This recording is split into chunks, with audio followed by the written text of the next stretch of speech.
going, I will introduce you. So thank you everybody for coming this morning. It is the first morning LGE Plus Unplugged that we've tried as a breakfast session. And I'm delighted to welcome Lord Victor Adebowale, who will tell us who he is. He's representing Collaborate, among other things, who are an organisation we've been working with at Essex for some years. And Victor will tell us what's important about collaboration in complex systems. So welcome, Victor, and over to you. Speak for as long as you wish, and then we'll help you field questions, both in the chat or hands up, please, people. Okay. I'm not going to speak for an hour, so you don't have to worry about that. That's too much. And also, I'll just lose the interest. Although this early in the morning, maybe somebody speaking for an hour is quite soporific, and you can sort of just switch off and have the radio in the background. So those of you that don't know me, my name's Victor Adebowale. You can call me Victor. I always say this, I'm amongst friends, I think, so you can just refer to me as Professor the Lord Victor Adebowale, CBE. No, I'm not bothered about any of that. I don't care about any of it. I was a practicing chief exec of an organisation called Turning Point. I have run a few organisations in my time, so I started early when I should have been out clubbing and doing things that young people do. I was running the Alcohol Recovery Project at 24, 25. And I also worked for, well, I was chief executive Centrepoint as well. They tend to only have given me organisations that needed to be turned around. It's trouble. They're in trouble. At the age of 58, I just got exhausted, frankly, and left. And before that, I've always been interested in organisations and organisational theory and leadership in particular. I trained at the Tavistock Institute and City University. And I've set up a couple of organisations. The first is Leadership in Mind, which is a coaching business, bespoke. I'm very weird about that. I say to people, you should always have one thing in your life to which you can say no to people. So people ask me for coaching, and I say no if I don't like them. It's just really anyway. And then I've been interested in local government for a long time. In fact, started my career in local government. And the thing about local government that's always interested me is just the range of services that it provides and our reliance on it. But I'm also a public service guru, I guess, aficionado. So my mother was a nurse for 40 years. I was the chief executive of an organisation that looked after about 100,000 people in 300 locations with mental health, learning disabilities, substance misuse. And I sat on the board of the NHS for 6 years, and I now chair the NHS Confederation, amongst other things. And I set up, I listened carefully to the debates in the late 90s, early 2000s about public service and public service reform. Often they were very kind of either public or private. It was either a public service or a private sector service, and governments had come in and they'd Tony Blair in particular would talk about, well, there's a limit to what the public service can do, the rest can be handled by the private sector. And then there was a debate about which was better, and private sector principles being brought into public sector situations, which I'm not against, but I am against if they're brought in without any learning or flexibility, and vice versa, come to think of it. And I also noticed that competition was used an awful lot as a means to manage resource, particularly in the NHS. Since Thatcher, actually, there's been this huge debate about the creation of internal markets and the creation of competition. And one of the things I noticed while being an operating chief exec, certainly of an organisation like Turning Point and indeed Centrepoint, was that we had to compete for contracts with local government and with national government. And the problem with that, and we had a really good track record, was that we had a track record of 1 in 5. So we'd win 1 in 5 contracts, which I understand was pretty good. The problem with it is that the effort that you have to put in to winning all 5, because Gavin will be aware of this from being in the private sector, you still have to spend the money on the 5 to win the 1, and it's all public money. And I thought about this, and I thought about the nature of that competition. And then I did some work with McKinsey, and I got them to look at the market, look across the social care market, actually, then, and other markets, and give me a view. They did it for free, just in case you're wondering, because McKinsey ain't cheap. And they came back with a study. They thought the question was interesting. And what they said was there was an awful lot of waste in the public sector created by competing organisations, and that my hypothesis was that, being that there ought to be more collaboration, was correct. In other words, there was a lot of waste in that, and so I pursued that for a while, and I also pursued the notion that the public do care about what happens to their tax dollar, but they're not that bothered about who provides the service, as we found out in 1997 when the private sector was brought in by Tony Blair to deal with the backlog of elective surgery in the NHS. There wasn't much. I didn't hear much outcry from people who were getting their hip operations from a private organisation. As long as it was free at the point of access and taxpayer funded, nobody cared, right? Fast forward to things like the banking crisis, and this may seem controversial. I'm not an expert. You may have different views. I don't know. Let's see. And we found that the public were bailing out the banks, and it begged the question: so, what is a public service? What is it? You can't do without a bank account, and frankly, you can't do without what we're using now, which is the internet. You can't do that, a lot of things. And if you're Tesco's and you've got 30% of the food grocery market, we can't afford them to fail either. And so it just begged the question as to what is a public service. And a lot of people that I spoke to and engaged with had a view of public services as pretty low rent, pretty low choice, high cost, low efficiency, all kinds of things. But the private sector, they had this view that they were kind of virgin care, virgin flight, virgin sort of glamour. Of course, we all know that's not necessarily true, but it made me think about this notion of public service and public services. And so I switched it round and thought about services to the public. And the reason why I did that is because if we do own the banks, I think if we do allow monopolies or 30% of markets, and we do have these, I do think this notion of services to the public allows us to create a different kind of relationship with organisations that provide services to the public as opposed to public services, which would include local authorities. And my view was there ought to be a different arrangement, a different vision for services across the piece, and a different relationship between government and services to the public, and certainly the private sector that have reached a certain threshold. But that's to one side. In order to do that, though, we needed a different way of thinking about how we provide services and how we work. And that's started thinking about collaboration as opposed to competition. The problem with competition is that, apart from waste, is that it's quite exciting. If you're competitive, and I am competitive, you kind of like it.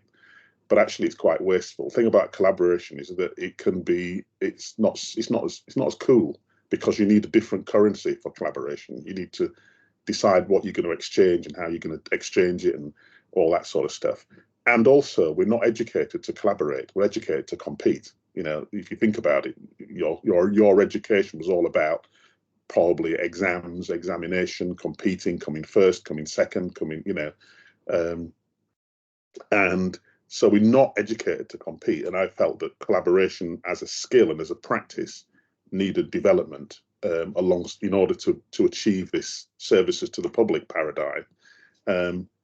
I also felt that public services on the ground were changing, and that as needs became more complex, more demanding, and this was 15 years ago, the notion of standalone public services that didn't engage with other services around individuals and or their communities was not going to work. It was increasingly being challenged by public expectations, demands, and everything else.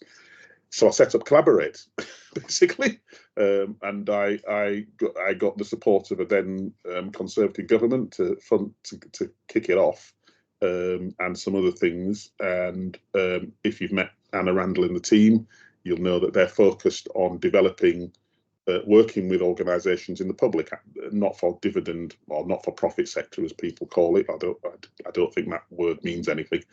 and to develop the skills in organisations necessary to collaborate, and the skills between organisations necessary to collaborate, and to develop the kind of leadership that is also necessary to collaborate. Now, collaboration isn't the only thing you do. Obviously, competition is necessary on occasion. It's not a religion I'm trying to create. I'm trying to create a set of skills. All that was helped by the notion of systems thinking, within which collaboration is pretty fundamental. And I think Gavin was one of our first cohorts. We're now on cohort, well, we've now be developing cohort 10, and which means we've got well over 100 chief execs who've gone through the Collaborate programme. And the idea was to seed and infiltrate local government leadership so that we created a new cadre of leaders who were cognizant and skilled in collaboration and systems thinking.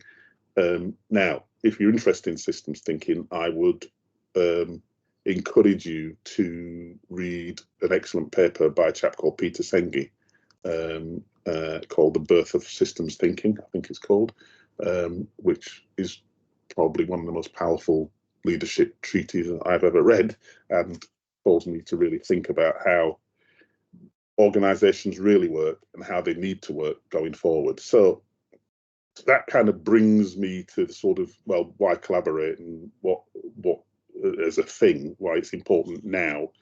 And I think there are three reasons. The first I've mentioned already. I think competition sprayed liberally across a service area, region as a means of managing resource, wastes a lot of money and a lot of energy, and doesn't necessarily produce the best outcomes. So I think you need to collaborate, because competition isn't always efficient, and if it's the only tool in the box that you've got, then I think you're in trouble generally. The secondly, I think, is I think there's an internal need for collaboration. It was quite strange that when we started the Collaborate programme, we used to have speakers come to speak at some of our chief execs.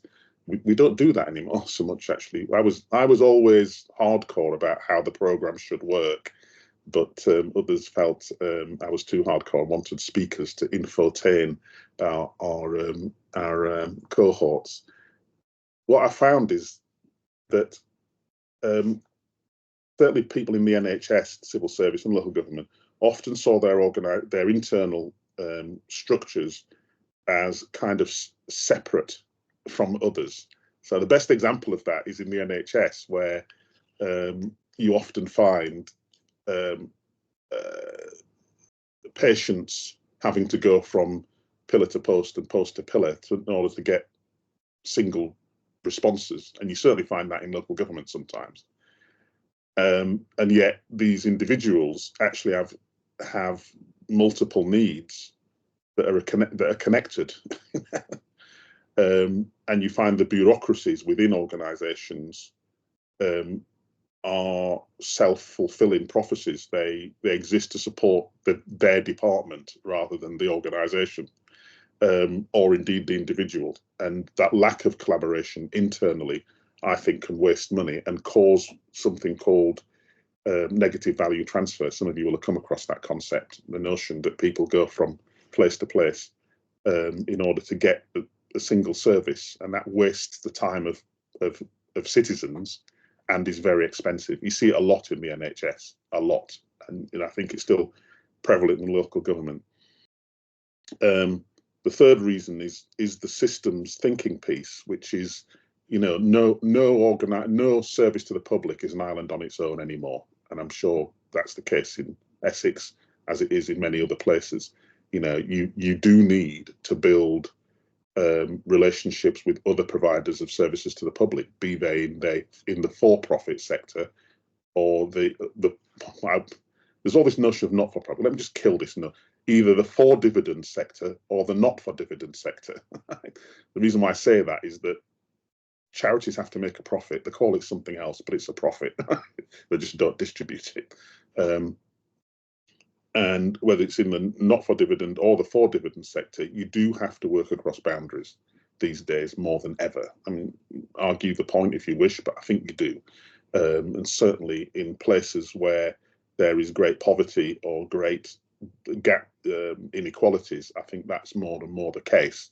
And as resources dwindle, the idea that you're just going to look after your bit and devil take the hindmost, I think becomes increasingly inefficient from the service user point of view, but also just from the whole ecosystem of services to the public.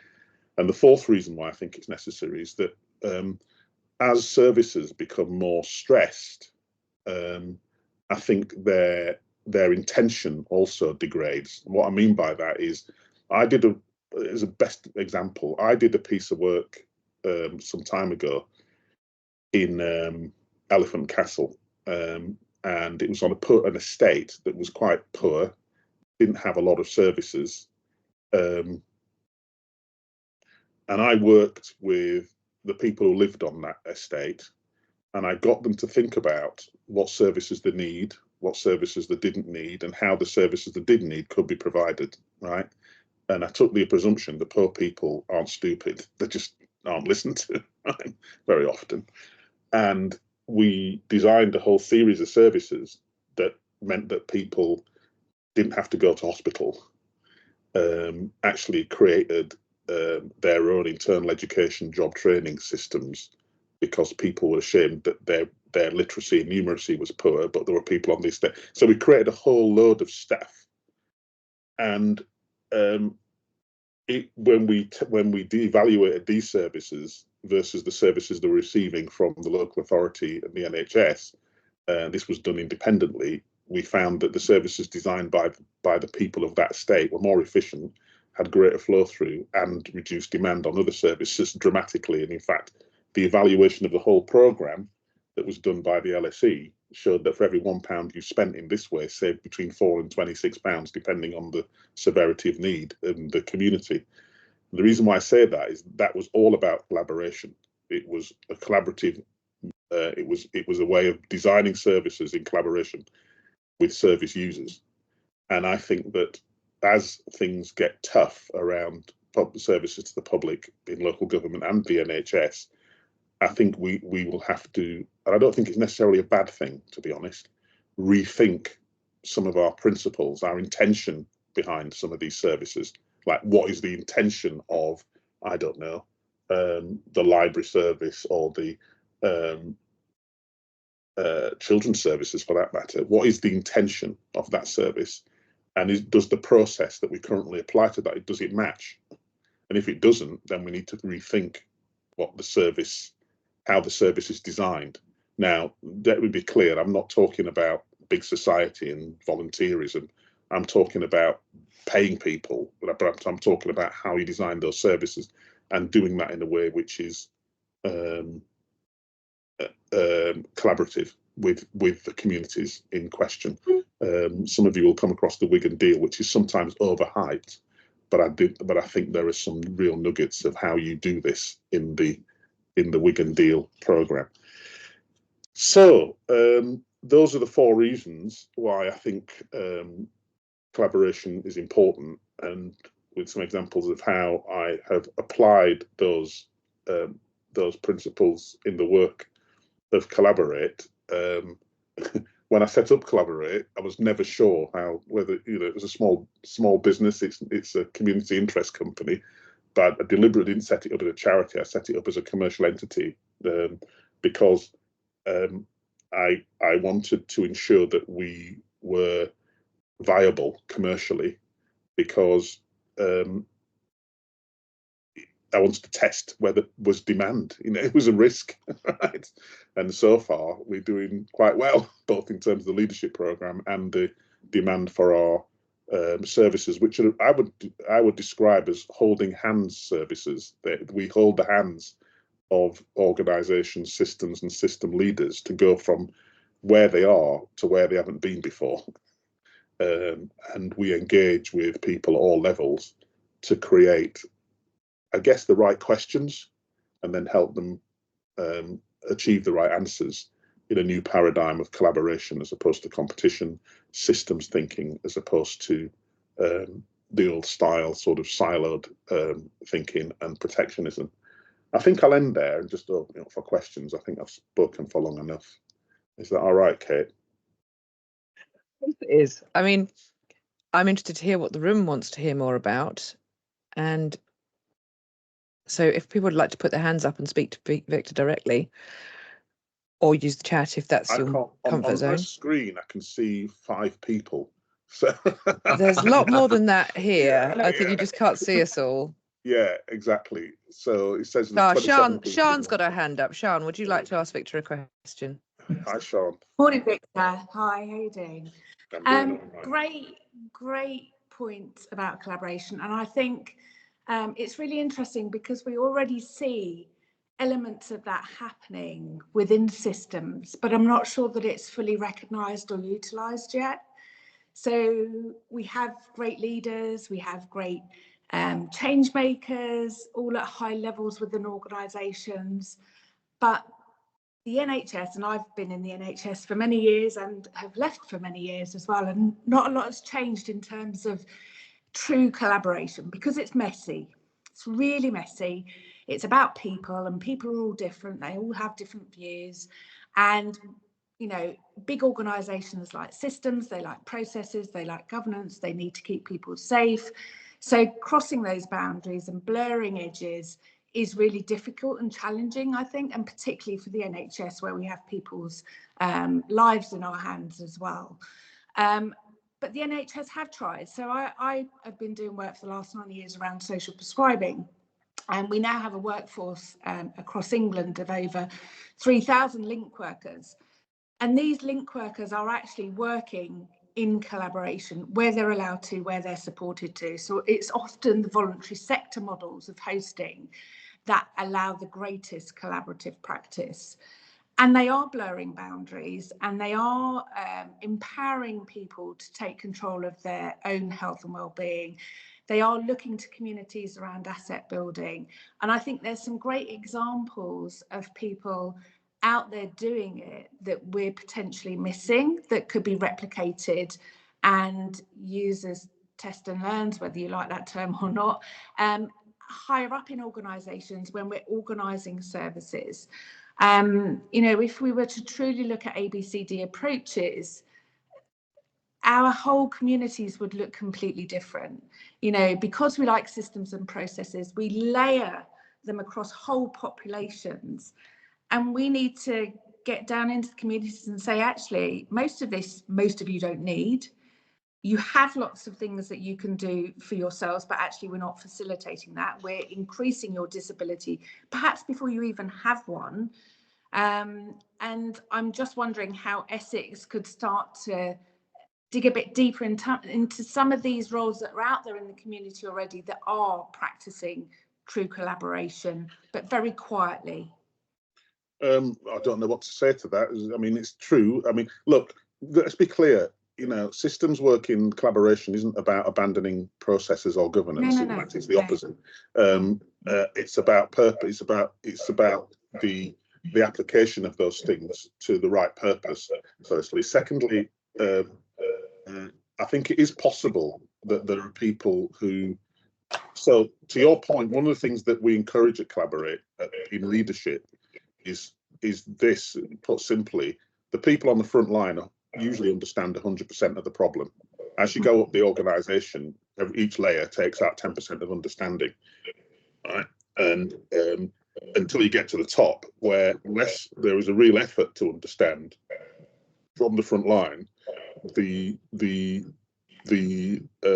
C-suite, for want of a better term, can often make decisions based on erroneous information and without the support of those people who are most likely to understand what's really going on. So, I mean, it's just a principle of good leadership from where I'm sitting. I think that there is a growing sense of lots of good things going on across systems, but sometimes, certainly in the NHS, the people doing it are operating like dissidents in 1960s Russia, in that they want to keep the bureaucracy off their backs in order that they can get on and actually do the work. Because if the attention of the bureaucracy was to focus on them, what would happen is that the bureaucracy would consider what they're doing as risky from the bureaucracy's point of view, not from the client's or patient's point of view. No. And that in itself would kill off the innovation rather than growing it. So I think there is that fear that if you do something new, and if you do anything new, you're going to make mistakes. As long as the learning is greater than the cost of the mistake, you should be allowed to continue. I think there's that risk that you'll be shut down. And the final point I'll make in response to what you said, Sian, is that what's the alternative? I'm really curious about people who, it's like they challenge what I'm saying with a kind of, and I might be completely and utterly wrong, right? But I think that I'm interested in people who, find the status quo compelling in the face of reducing resources, increasing demand, increasing complexity. And I think, well, so what is the alternative then? What is your model of change if it's not doing this?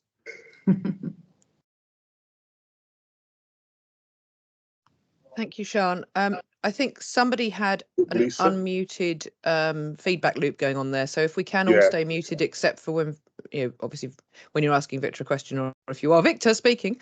I think Alison's got your hand up next, please. Is it Alison? All right, okay. Oh, sorry, no, it's Alison. Lisa. Then, It's Lisa. Oh, is next. it? Oh, sorry, I heard Alison's go up. Okay. I missed Lisa. Okay, hi, Lisa. Okay, I should go. Oh dear, your connection isn't great. I can't really hear you. Oh, no, I'm sorry. I can hear your mouth moving, but I can't hear a word you're saying. I don't know. Are you on the moon? Let's go to Alison, and then we'll come back to Lisa if she can sort her connection out. Okay, thank you, Victor. Really interesting what you said. I think it got me thinking about the ladder of co-production. Oh yeah. And something that we're thinking about much more in adult social care. I'd be really interested for your experiences where it's all about the devolvement of power, because for me, if we're really going to truly collaborate with our residents, then we have to give them some power to make you do. decisions. That will be power in resources, power in all sorts of things. So I'm interested to hear any thoughts you've got on that or recommendations. Well, I've done quite a bit of work on community engagement in my career, and I've done a lot of actual community engagement. And I wrote I don't do it very. I'm not a very good academic, but I wrote a paper with a chap called. Well, it was my idea, but he encouraged me to write a paper about it, so we did it together because I couldn't be bothered, with a guy called Greg Parston. And it was on the rules of community engagement, and it might be worth me just rehearsing those rules because I think they're quite challenging. People talk about community engagement, and the reason why connected care, which is the model I spoke to you about that we did in the Elephant and Castle, we actually rolled it out across the country. We ended up working with about 100,000 people in 14 different areas, and the reason why it didn't work might be embedded in what I'm going to say next. So there are 4 rules of community engagement in my view. The first is you have to listen. Now, listening is often, if I tell you I'm listening to you, it's meaningless unless you've got evidence that you've been heard. Right? So listening is much harder than people think it is, and it's very hard for bureaucracies because they often use listening as an excuse for not hearing. Right? So you can't listen to someone unless you've got evidence. They've got evidence. The community in question have got evidence that they're being heard. Right? The second thing is that there has to be a transfer of power during or after the engagement, such that that community is able to do something that they couldn't do before. And that has to have a value. The third is that at worst, and this is my view, at worst, the change, service, or whatever the outcome of the engagement has to be co-produced by the people. And the reason why I say at worst is because actually the Apple phone that everybody, well, the wasn't designed in co-production. it was almost designed by the people who use it, right? And can generally afford £1,000 for a phone. And in my experience, the NHS wasn't co-produced. It was literally designed by a bunch of people who lived in a village called Tredegar, who were less educated than anyone on this call. So I think at best, the design has to be done by the people who are going to use the service. And you can train and develop those skills, but they're not that complicated. Right? So at worst, it has to be co-produced. And the final thing is that the results of any engagement has to be describable by the community, the mother, brother, lover, whatever, such that it's usable. It's because we know that the people vote with their feet. If you're going to open a shop, it has to operate and sell something that people understand. If you want to know why people go to the A&E rather than use other services, is because they know what the A&E is going to do. Right? They know where it is and they vote with their feet, right? And word gets round. So that I apply those 4 rules to the concept, the principle and practice of community engagement. But it's also like it's one of the tools in the collaboration box, as it were, to encourage it. Because I think local governments, not all of them, but local governments generally, just aren't used to ceding power to communities for good reasons. There's a lot of politicians get very nervous about this because they feel that the power that they'll be ceding is their power. And so how you involve local councillors, and quite rightly, if a local council's got a constituency and you move in and start redesigning services without involving them or engaging with them, sometimes engaging with their egos, then you're going to run into trouble. But it's kind of, you do have to cede power if you're going to get change. Otherwise, you're just pretending. And often people will talk about the risks of doing this. But I often respond by saying, what are who would risk, and what are the risks of not doing it? From the point of view of the punter, they're taking all the risk. Usually, they're taking all the risk. And I think that's just need to turn that argument on its head. Hopefully, that's a useful response to the question. Yeah, excellent. Thank you. Lisa, are you back with us? And then Gavin. I think so. Is that working now? I'm not on. Excellent. Lovely. Thank you. I started typing into the sidebar just in case it didn't come through and I paused again. Thank you so much for that. Absolutely brilliant start to the day as well, especially for me. So the system leadership, system change is absolutely in my practice. It's sort of underpins and it's foundation of everything that I do in my organisation development and change work. Mm-hmm. My question for you is, in an organisation such as Essex County Council and public sector at large, where we are always working kind of against the next lot of challenges that's coming our way and often don't know what they are. And we are at the beginning of our transformation journey at the moment for 2030. How would you bring along a senior leadership team, so in our case PLT and CLT, our political leadership team and our chief exec leadership team, for instance, to help them understand the value of working in systems way, which inevitably takes a little bit longer and doesn't have those very fast delivery points that they're looking for, when actually there is a perception that they are being expected to come up with those very fast delivery points. So how have you managed that tension, and how might you share that gift with me? Well, first of all, I think there's two illusions that infect leadership teams. The one is of control and the other is of speed. You have less control than you think, and often things don't need to happen as fast as you imagine. Also, I don't really agree with the notion that systems working is slower. I think getting it wrong, not systems thinking is much, much slower, basically. Great point. And that's why I refer to those two illusions. And it's why often, and Gavin will be aware of this, when we have worked with teams, I start with the basics. So we one of the reasons why we run the leadership program in the way we do. And sometimes people find this challenging. in the programs. But we warn people that this isn't a tell and sell. This is when you come on our programs, it's not me standing up and doing what I'm doing here. What we create is a safe space with experienced leaders and unexperienced leaders to explore what it is to lead and to create a kind of mini organization in which they can test their leadership practice in situ and learn across the room. And that's really challenging. And it can be really emotionally challenging for people who have got a model of leadership in their head which isn't, in my view, real. So I start with the basics, and that means that a number of things that are necessary for a team to function. The first is orientation. So do we all agree where we are? It sounds really obvious, but it's really good. If you don't know where you are and why you are and who you are as a group, it's going to be very difficult to trust each other. And very smart people tend to avoid.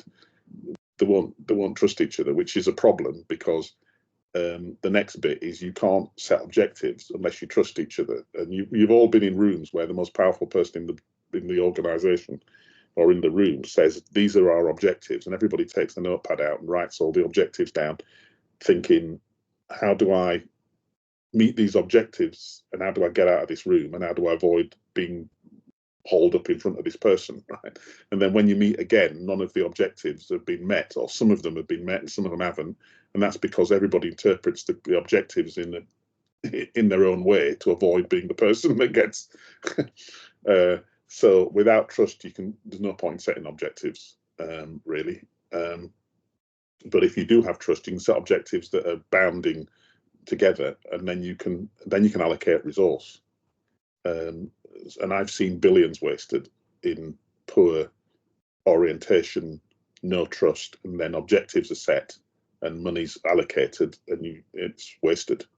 And then you can, once you've allocated resource, you can then see collective progress. You can celebrate some of it, actually, but then you need to assess whether you've done enough to learn from this process and bank it, creates business as usual, is in a sense, because what also happens is you get layering of initiative after initiative after initiative, and nobody says, well, have we learned enough? Can we stop that now? Move on to the next thing. And that's important, because you only get new energy by actually acknowledging, we've done this, we've learned this, it's working, what's next, kind of thing. So I always start there with the sort of, what is the health of the team, of the senior team, before introducing the new concept. And often the notion of systems thinking comes into the orientation piece, because that's where you're asking questions. It's like, we used to do this thing, and Gavin will remember this, we get people to bring in something of value to themselves individually, just because if you're in a room with a bunch of people that you don't know, and you don't, it's like, who are you? You're all still humans. What's valuable to you? So we get people to bring in an article, something that was important to them, and just talk about it for a minute. And I've had some weird things brought in. I remember somebody brought in a tortoise once, but there you go. And just getting the basic human interactions, surfaced. Who are we? Where are we? What is it we're trying to do collectively? Do we all agree we're in a forest and there are trees and we're lost? What's going? Getting that, doing that work will save a lot of time in the next stages. And if you don't do it, every dysfunctional team I've ever come across, including some of my own, one of those stages has not been done, and you have to go back and fix it. I don't know whether that's helpful, but I think in the context of systems leadership, just introducing it cold without doing that work, I think is quite challenging. Tremendously helpful. Thank you very much, and timely as well, because I've got a wider FLT session this morning, and I'm going to bring a number of these comments in and your tips and tools. Thank you very much. Yeah, you might want to take a look at the Drexler-Sibbett model, which is the basis of what I'm saying. If you If you look up Drexler Sibbert, there's a lovely thank you. diagram there that will help. Wonderful. Thank you very much. Gavin. Victor, thank you. That's been inspiring as ever. And Lisa, your question was well worth waiting for, by the way. So thank you for coming back online for that. So, I mean, the Peter Senge stuff you've spoken about, many colleagues may know that I've based a whole of the Learning Council at Essex on Peter Senge's work as well. So thank you for that reference. My question, I suppose, question to observation is to do with power imbalance when you're working in a system, and I suppose the art of negotiation in that, which in part plays to Lisa's point about PLT as CLT. There's a whole power dynamic going on in there, and how you negotiate your way through that, I think is something that community is going to be really interested in. Victor. So the thing about power often is that it goes unacknowledged.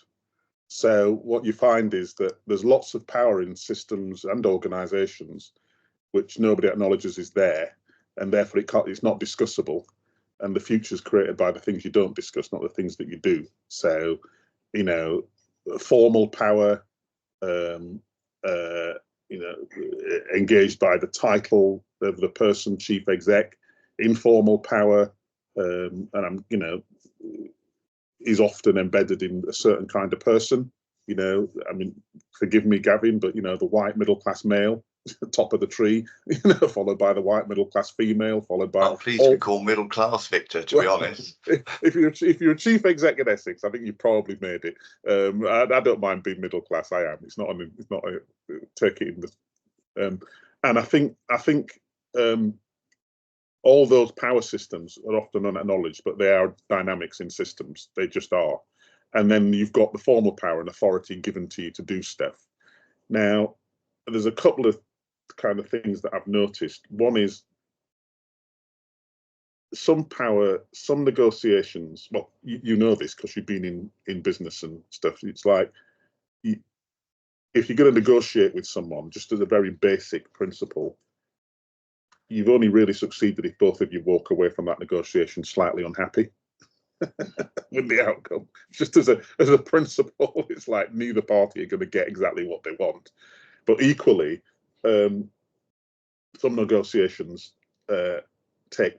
So first of all, you have to acknowledge the reality of the power, right? And actually, I often think it's really helpful if it's discussable, if you make it discussable. Firstly, secondly, you have to acknowledge that both parties aren't going to get exactly what they want.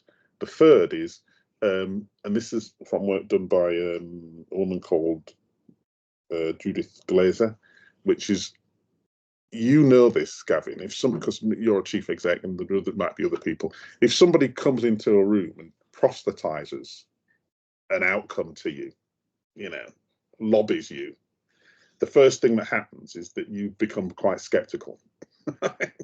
Because you know your defenses are up, you're skeptical as to what they want you to change and what's in it for them.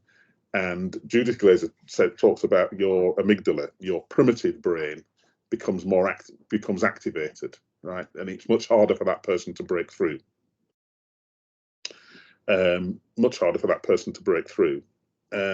However, if they are what her research has shown is that empathy with an individual that you're negotiating with creates a different type, triggers a different kind of response from your prefrontal cortex, which is where your angels live.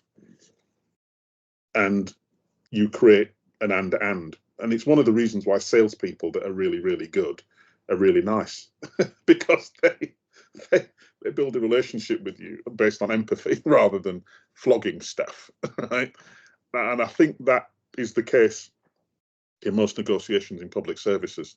I mean, there are cases where you're literally negotiating in a situation where you're negotiating with a sociopath, in which case you have to apply different rules and it takes longer.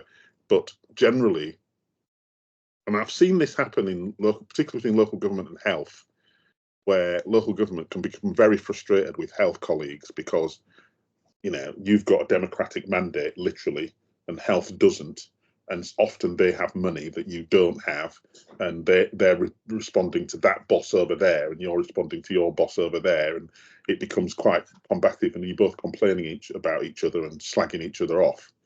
And I just think, usually privately, while publicly playing the game, the bureaucratic game of fencing with rules and regulations. But actually, it often means just getting to know each other, just understanding the world from their point of view, empathy. And there are limits of empathy, I get that, but I would argue that's a better way forward than a positional firing of sniper rifles. Yeah, completely agree. Thanks, Victor. On that note, no snipers. Did anybody else have a last question for Victor? We've got a few minutes left, and I've got a couple of things to say as I conclude and wrap up. No last hands. I think some people are starting to have to run away for 9 o'clock sessions. So thank you ever so much, Victor, as ever, inspiring. No problem. Well, I hope listen to you all day. Well, I don't hope not. Hope Collaborate's doing good work with you guys, and I know you've got difficult jobs, and I appreciate the time taken to learn, because you're learning on behalf of everyone else. And good luck in your roles. And it's lovely to see you, Gavin. Hopefully we can get in touch and continue a conversation. Well, yeah, actually, you two have given me an idea, because at the beginning you were chatting and Gavin's asked you a question. I think as we develop with these unplugged sessions, we might mix it up a bit, and rather than just having one of you as the key speaker, we actually have it as more of a panel discussion, or just we all sit and observe. You guys having a chat essentially. I'd be happy to do that. So might invite some of you back. Happy to do that with you, Gavin. I'll be happy to do it with you, Victor, as well. On that note, I would just advertise that our next session will be a lunchtime one in April. You'll be receiving the invite probably tomorrow morning now, with the link to the recording of Victor from today. So all of the alumni will receive that. And it's going to be Cormac Russell from Nurture Development, who many of you may know already, coming to talk to us next time. We're always interested as well in ideas on a postcard for somebody else who might want to come and talk to LGE Plus Unplugged. So Gavin, Victor, as past speakers, or any of the people listening in, if you've got a view as to who you'd like to hear, let me know and I'll see what I can do.